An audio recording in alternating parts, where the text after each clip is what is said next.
Okay, this is another in the series of the sermons of the Native American Church of the Ghost Dancers, www.ghostdancers.org.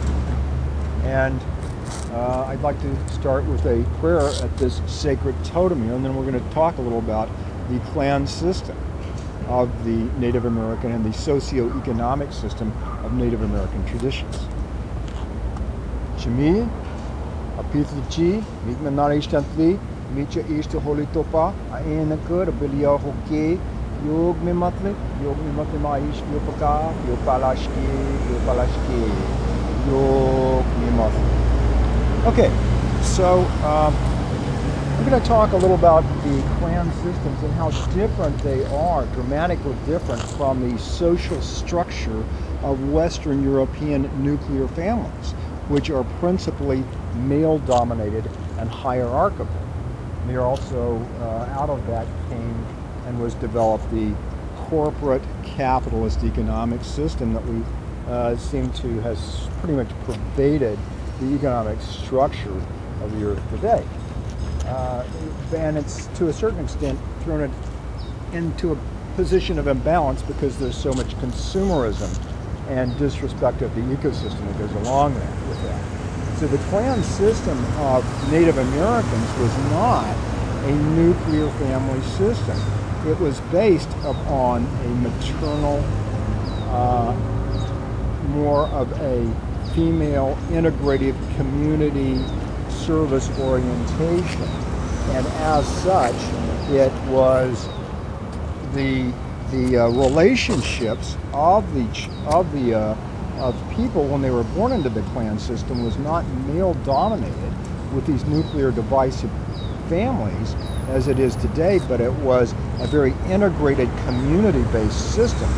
When a man married, unlike today when a woman marries, she goes usually to live with the man, she takes the man's name, she has the man's children.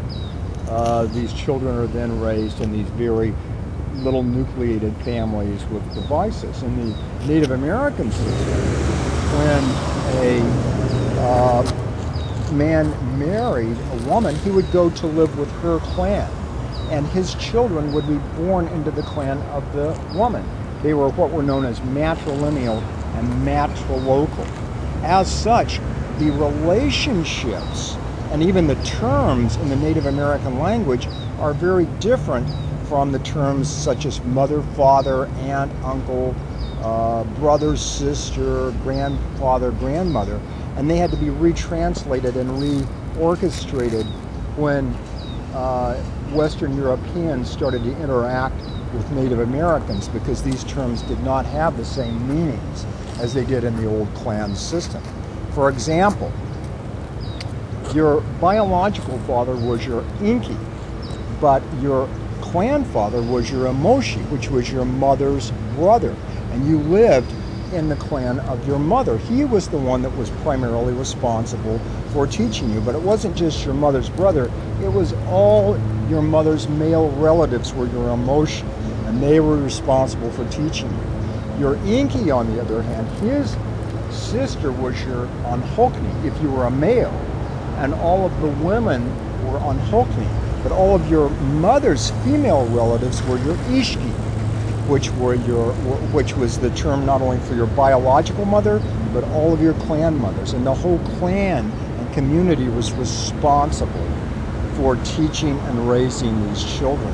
That's why there was no real orphans in the clan system, and they were all raised in an integrated fashion.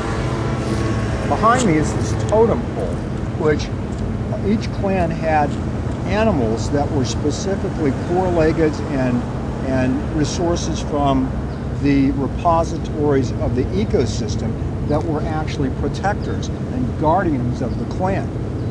As such, these clan systems were not only social structures, but then they had economic structures that were the foundation, or the clan structure, the social structure was a foundation for the economic structure. Now, the economic structures were socialist as opposed to the corporate capitalist consumerist systems that we have today. And the reason being that socialism is incompatible to a large extent with the male-dominated hierarchy.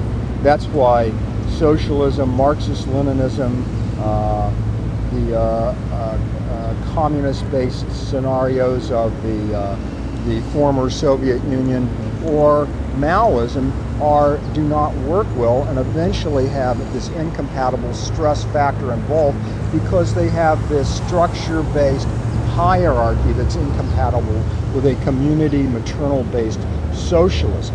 On the other hand, Native American systems are incompatible with corporate capitalism because they're very integrative and socialistic.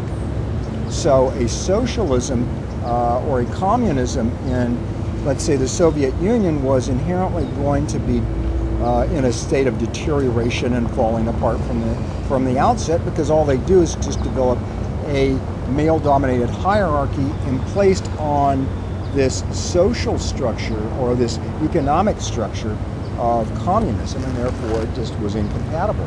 Quite the contrary, in a Native American structure that is community-based, socialism is very compatible, and capitalistic corporate consumerism is incompatible because it's not community-based, it's not maternal and egalitarian, it's not in harmony with the interactive aspect of the ecosystem. Okay, I'm going to talk a lot more about how these conservancies of indigenous life that are the counterpoise to the male-dominated hierarchy and are based upon the maternal clan system can be established in the future and hope to act as a leaven to rebalance the problems of disrespect for the ecosystem and disharmony in the financial structure of the earth at large. In regards to this, the mercantilist economic philosophy of Adam Smith would be incompatible with Native American social structure, whereas something more in the economic structure of a Clifford Hughes Douglas social credit system would be much more compatible on the other.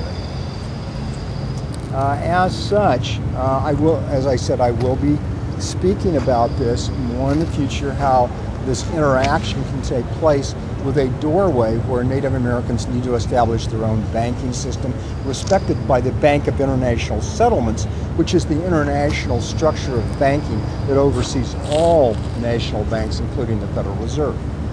For now, may you walk in peace, until the day that shall last forever. Achukmedi Janyashke.